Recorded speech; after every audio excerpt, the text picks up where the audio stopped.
Hello everyone, welcome to your YouTube channel The Concept A Path to Success। आज हम इस video lecture में discuss करेंगे Himachal Pradesh GK की जियोग्राफी के पार्ट 3 के बारे में। इस वीडियो लेक्चर में हम टॉप 30 एमसीक्यूज देखेंगे जिनके थ्रू हम हिमाचल प्रदेश की जियोग्राफी को डिस्कस करेंगे। चलिए शुरू करते हैं important and interesting video lecture. पहला प्रश्न है आपके पास, हिमाचल प्रदेश के किस जिले में सेचू तुआ नाला वाइल्ड लाइफ सेंचुरी स्थित है? तो सेचू तुआ नाला जो वन्य जीव अभ्यारण्य है ये आपको मिलेगी चंबा डिस्ट्रिक्ट में। A is the correct answer. Next question है आपके पास, स्वीडिश असिस्टेंस यानी स्वीडन देश की सहायता से कौन सा हाइड्रो इलेक्ट्रिक प्रोजेक्ट है हिमाचल प्रदेश का जिसकी स्थापना की गई है? तो हिमाचल प्रदेश की ऐसी जल विद्युत परियोजना जिसके लिए स्वीडन देश की सहायता प्राप्त की गई है उसका नाम है Dhamwari Sunda hydro electric project. B is the correct answer. Dhamwari Sunda hydro electric project आपको कहाँ पे मिलेगा? रोहडू डिस्ट्रिक्ट शिमला में। और इस प्रोजेक्ट को बनाया गया है पब्बर नदी के ऊपर और इसकी कैपेसिटी है करीबन 70 मेगावाट। नेक्स्ट क्वेश्चन है आपके पास, इनमें से कौन सा इनकरेक्ट मैच दिया गया है, गलत मिलान कौन सा है? ए ऑप्शन में बोला गया है Chamera hydro electric project Ravi नदी पे है, ये बिल्कुल सही है। Parvati hydro electric project Parvati नदी के ऊपर है, ये भी सही है। रेणुका हाइड्रो इलेक्ट्रिक प्रोजेक्ट गिरी नदी के ऊपर है, ये भी सही है। तीसरा है आपके पास कोल डैम हाइड्रो इलेक्ट्रिक प्रोजेक्ट, ये यमुना नदी के ऊपर है, ये आपका इनकरेक्ट मैच है क्योंकि कोल डैम हाइड्रो इलेक्ट्रिक प्रोजेक्ट आपका सतलुज नदी के ऊपर है जो कि डिस्ट्रिक्ट बिलासपुर में है, जिसको एनटीपीसी की मदद से स्थापित किया गया है। नेक्स्ट क्वेश्चन है आपके पास, हिमाचल प्रदेश देश के कुल भू क्षेत्रफल का कितना प्रतिशत जो है कवर करता है? तो टोटल एरिया जो है इंडिया का उसका हिमाचल प्रदेश कितना कवर करता है? तो इसका सही आंसर है 1.7%। सी इज द करेक्ट आंसर। अगला प्रश्न है आपके पास, हिमाचल प्रदेश जो है जो तिब्बत ऑटोनॉमस रीजन है चाइना का उसके साथ कितने लंबी किलोमीटर सीमा साझा करता है? तो हिमाचल प्रदेश जो है तिब्बत के साथ अपना बॉर्डर शेयर करता है कितने kilometre? Approx 200 kilometre. D is the correct answer. Next question है आपके पास, यहाँ पे कुछ स्टेटमेंट्स दी गई हैं। पहली है जो चंबा का नॉर्थ वेस्ट है और इसका डिस्टेंस किन्नौर के साउथ ईस्ट तक 270 किलोमीटर दिया गया है और ये है हिमाचल प्रदेश की कुल लेंथ के हिसाब से नापा गया है ऐसे, और ये डिस्टेंस कितना बोला गया है? 270 किलोमीटर। सेकंड स्टेटमेंट बोला गया है the distance between the north west of Kangra to south east of Kinnaur, और जो कांगड़ा से लेके किन्नौर के साउथ ईस्ट तक जिससे हमारी क्या नापी गई है? बिड्थ। इससे बिड्थ नापी गई है हिमाचल प्रदेश की और इससे लेंथ नापी गई है, तो बिड्थ का डिस्टेंस यह है 355 किलोमीटर। अब यहाँ पे बात करते हैं तो कौन कौन सी स्टेटमेंट सही है। पहली स्टेटमेंट इनकरेक्ट है। हिमाचल प्रदेश का जो डिस्टेंस है यानी लेंथ नापी गई है वो इन दोनों के बीच में जो है वो है 355 किलोमीटर। वहीं जो बिड्थ की बात की गई है, बिड्थ है आपकी 270, यानी यहाँ पे जो किलोमीटर लिखे गए हैं वो बिल्कुल अपोजिट हैं। तो इसके अकॉर्डिंग करेक्ट स्टेटमेंट्स कोई भी नहीं है। D is the incorrect answer. अगर सही आंसर की बात करें तो चंबा के नॉर्थ वेस्ट से लेके किन्नौर के साउथ ईस्ट तक जो डिस्टेंस है वो आएगा 355 किलोमीटर और ये हिमाचल प्रदेश की लेंथ है। वहीं दूसरी स्टेटमेंट में देखें तो कांगड़ा के नॉर्थ वेस्ट से लेके किन्नौर के साउथ ईस्ट तक ये डिस्टेंस आएगा 270 किलोमीटर और ये है आपकी बिड्थ यानी चौड़ाई। अगला प्रश्न है आपके पास, हिमाचल प्रदेश का हमीरपुर डिस्ट्रिक्ट हिमाचल प्रदेश के कुल क्षेत्रफल का कितना भाग कवर करता है? तो हमीरपुर जिला जो है हिमाचल प्रदेश के कुल क्षेत्रफल का 2.01% कवर करता है। A is the correct answer. बात करें तो हमीरपुर जिला जो है हिमाचल प्रदेश का सबसे छोटा जिला है area wise, smallest district area wise. Next question है आपके पास, पंजाब राज्य जो है हिमाचल प्रदेश के अधिकतम कितने जिलों के साथ अपनी सीमा साझा करता है? तो पंजाब राज्य जो है हिमाचल प्रदेश के 5 जिलों के साथ अपनी सीमा साझा करता है। सी इज द करेक्ट आंसर। वो 5 जिले कौन कौन से हैं? एक है आपका चंबा डिस्ट्रिक्ट, दूसरा है आपका कांगड़ा डिस्ट्रिक्ट, तीसरा है आपका ऊना डिस्ट्रिक्ट, चौथा है आपका बिलासपुर डिस्ट्रिक्ट और लास्ट है आपका सोलन डिस्ट्रिक्ट। इन 5 जिलों के साथ जो है पंजाब अपनी सीमा साझा करता है। अगला प्रश्न है आपके पास, भारत का वह कौन सा राज्य है जिसकी सबसे छोटी सीमा लगती है हिमाचल प्रदेश के साथ और ये स्पेसिफिकली सिरमौर डिस्ट्रिक्ट में देखी जाती है। तो भारत का वो राज्य जिसकी सबसे कम सीमा लगती है हिमाचल प्रदेश के साथ, वो है आपके पास उत्तर प्रदेश राज्य। B is the correct answer. और उत्तर प्रदेश राज्य की सीमा हिमाचल प्रदेश में सिर्फ सिरमौर जिला में ही लगती है। अगला प्रश्न है आपके पास, 2011 की जनगणना के अनुसार भारत का यूनियन टेरिटरी कौन है जिसकी जनसंख्या हिमाचल प्रदेश से अधिक पाई गई है। तो केंद्र शासित प्रदेश भारत का जिसकी जनसंख्या हिमाचल प्रदेश से अधिक है 2011 की जनगणना के अनुसार, वो है आपके पास दिल्ली। दिल्ली यूटी की जनसंख्या हिमाचल प्रदेश से अधिक है। D is the correct answer. Next question है आपके पास, हिमाचल प्रदेश का वो कौन सा क्षेत्र है जहाँ पे वार्षिक जो वर्षा है वो सबसे कम देखी जाती है।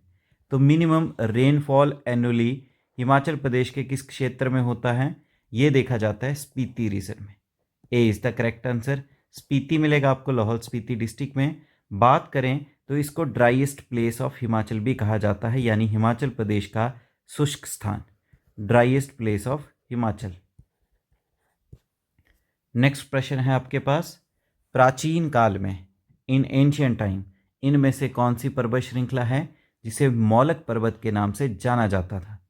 तो प्राचीन समय में मौलक पर्वत के नाम से जो पर्वत श्रृंखला जानी जाती थी उसका नाम है Dhauladhar mountain range. D is the correct answer. अगला प्रश्न है आपके पास, बैरकोट धार हिमाचल प्रदेश के किस जिले में स्थित है।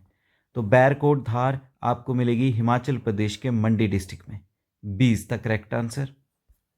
नेक्स्ट प्रश्न है आपके पास, भौगोलिक दृष्टि से पालमपुर, धर्मशाला और जोगिंदर नगर हिमाचल प्रदेश की किस जोन में स्थित हैं। तो फिजियोग्राफिकली जो पालमपुर, धर्मशाला और जोगिंदर नगर जो हैं ये मिलेंगे आपको हिमाचल प्रदेश के वेट सब टेम्परेट जोन में। D is the correct answer. Next प्रश्न है आपके पास, इनमें से कौन सी हिमालयन जोन है जो कि हिमाचल प्रदेश का अधिकतम जियोग्राफिकल एरिया का प्रतिशत कवर करते हैं। तो हिमालय का क्षेत्र हिमाचल प्रदेश के कुल भौगोलिक क्षेत्र का अधिकतम कितना प्रतिशत घेरता है। तो ये कौन सा है हिमालयन जोन, वो है आपका सब हिमालयन जोन। सब हिमालयन जोन जो है ये ऑक्यूपाई करता है maximum percentage of Himachal Pradesh का जियोग्राफिकल एरिया। नेक्स्ट क्वेश्चन है आपके पास, ऐसा माना जाता था कि हिमाचल प्रदेश की कौन सी घाटी है जो एक टाइम पे एक विशाल झील थी। तो ऐसा माना जाता था हिमाचल प्रदेश की जो कुल्लू वैली है यानी कुल्लू घाटी एक टाइम पे ये एक बहुत बड़ी झील थी। B is the correct answer. Next question है आपके पास, इनमें से कौन सी हिमाचल प्रदेश की सबसे उपजाऊ घाटी है। So most fertile valley of Himachal Pradesh is, उसका नाम है बल वैली। बल वैली और इसे सुंदरनगर घाटी भी कहा जाता है। A is the correct answer. ये घाटी आपको कहाँ पे मिलेगी, ये घाटी मिलेगी आपको मंडी डिस्ट्रिक्ट में। नेक्स्ट क्वेश्चन है आपके पास, मंडी जिला की ब्रोट वैली जो है हिमाचल प्रदेश की किस नदी के द्वारा बनाई गई है। तो ब्रोट वैली आपको मिलेगी मंडी डिस्ट्रिक्ट में। और इस घाटी को कौन सी हिमाचल प्रदेश की नदी बनाती है, तो उस नदी का नाम है ऊहल रिवर। ऊहल नदी जो कि आपकी सहायक है ब्यास नदी की, और ऊहल नदी ही इस घाटी को बनाती है। नेक्स्ट क्वेश्चन है आपके पास, इनमें से कौन सी घाटी है जो कि बहादुरपुर और बंदला पहाड़ियों के बीच में स्थित है। तो बिलासपुर जिला की बंदला और बहादुरपुर की पहाड़ियों के बीच में जो बहादुरपुर और बंदला की पहाड़ियों के बीच में जो घाटी स्थित है उसका नाम है डानबिन वैली, डानबिन घाटी। B is the correct answer. Next question है आपके पास, क्यूमिन एंड सैफरॉन ये हिमाचल प्रदेश की किस घाटी में पैदा किए जाते हैं। तो क्यूमिन यानी जीरा और केसर का उत्पादन हिमाचल प्रदेश की सांगला वैली में किया जाता है। A is the correct answer. Sangla valley का दूसरा नाम है बसपा वैली, क्योंकि बसपा रिवर जो है इसको फॉर्म करती है। और सांगला वैली को मोस्ट ब्यूटीफुल वैली माना जाता है किन्नौर की, सबसे सुंदर घाटी है ये किन्नौर की। नेक्स्ट क्वेश्चन है आपके पास, हुंसकुंड ग्लेशियर जो है अपना पानी हिमाचल प्रदेश की किस नदी को प्रदान करता है? तो हुंसकुंड ग्लेशियर अपना पानी जो है ये प्रदान करता है तीर्थन नदी को। A is the correct answer, Tirthan नदी, जो कि सहायक है किसकी? ब्यास नदी की। अगला प्रश्न है आपके पास, इनमें से कौन सा इनकरेक्ट मैच दिया है नदियों का उनके संस्कृत नेम के साथ? तो इनकरेक्ट मैच कौन सा है? यहाँ पे ए ऑप्शन दिया गया है चिनाब नदी, जिसका जो संस्कृत नेम है पुरुषनी, ये बिल्कुल गलत है। चिनाब नदी का जो संस्कृत नेम है वो है चंद्रभागा। तो यहीं से ही क्लियर हो गया कि इनकरेक्ट मैच कौन सा है। A is the correct answer, जो कि इनकरेक्ट मैच है। वहीं रावी नदी, इसका संस्कृत नेम इरावती है, बिल्कुल सही है। सतलुज का स्तुद्रु है, बिल्कुल सही है। ब्यास का बिपाशा है, बिल्कुल सही है। तो इनकरेक्ट मैच कौन सा है यहाँ पे? चिनाब का। नेक्स्ट क्वेश्चन है आपके पास, हिमाचल प्रदेश की कौन सी नदी है जिसे तिब्बत में लॉन्गकेन जैंगपो के नाम से जाना जाता है और इसे हाथी नदी के नाम से भी जाना जाता है? तो हिमाचल प्रदेश की ऐसी नदी जिसे तिब्बत में लॉन्गकेन जैंगपो के नाम से जाना जाता है और इसे एलिफेंट रिवर भी कहते हैं, उसका नाम है सतलुज नदी। D is the correct answer. Sutlej नदी का उद्गम स्थल है Rakshastal lake near Mansarovar lake, जो कि तिब्बत चाइना में मिलेगी। नेक्स्ट क्वेश्चन है आपके पास, टोंस नदी यमुना नदी के साथ हिमाचल प्रदेश के किस स्थान पर मिलती है?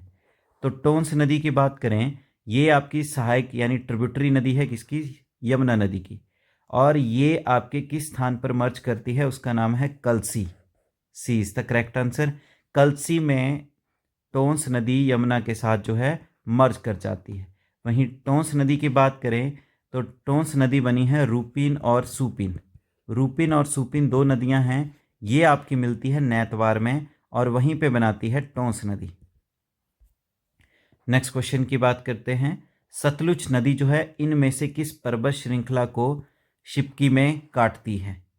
तो सतलुज नदी जो है वो झांसकर माउंटेन रेंज को शिपकी में क्या करती है? विभाजित करती है। A is the correct answer. Next question है आपके पास, इनमें से कौन सी नदी है जिसे स्थानीय लोगों के द्वारा रिवर ऑफ सॉरो यानी दुख की नदी कहा जाता है? तो रिवर ऑफ सॉरो है आपकी स्वान नदी। B is the correct answer. इसे स्थानीय लोगों के द्वारा दुखों की नदी भी कहा जाता है, ये आपको मिलेगी ऊना डिस्ट्रिक्ट में। वहीं इसकी बात करें तो ये सहायक है किसकी? सतलुज नदी की, जो कि अनंतपुर के साहिब के पास सतलुज में विलय करती है। नेक्स्ट क्वेश्चन है आपके पास, इनमें से कौन सी झील है जो कि कुल्लू डिस्ट्रिक्ट के जलोड़ी पास की चोटी पे स्थित है और ये आपको मिलेगी 3100 मीटर के एल्टीट्यूड पे? तो जलोड़ी दर्रे पे जो आपको झील मिलेगी उसका नाम है Sareulsar lake. D is the correct answer. Next question है आपके पास, रहला वाटरफॉल हिमाचल प्रदेश के किस स्थान पर स्थित है? तो रहला वाटरफॉल ये आपको मिलेगा हिमाचल प्रदेश के मनाली डिस्ट्रिक्ट कुल्लू में। C is the correct answer. Next question है आपके पास, इनमें से कौन सा ग्लेशियर है जो कि शिमला के रिज के मैदान से दिखाई देते हैं?